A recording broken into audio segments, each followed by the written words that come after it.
မမြင်ရတဲ့တန်ဖို့တခါလေမှာလောကကြီးကတင့်ကိုအသုံးမချဘူးလို့ဝေဖန်ကောင်းဝေဖန်ပါလိမ့်မယ်။ဒါမှမဟုတ်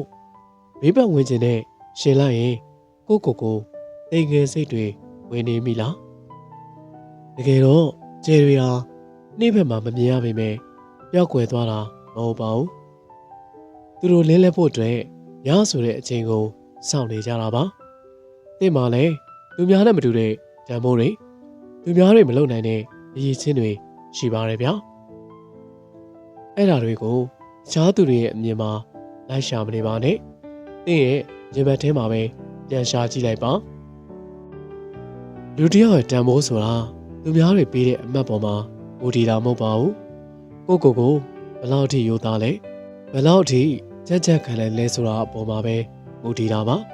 သင်ဟာအခုချိန်ထိလဲကြမသွားပဲမမက်ရက်နေနေတာကပဲသင်ရဲ့စွမ်းစားပါကိုပြန်ယုံကြည်ပေးပါသင်ဟာ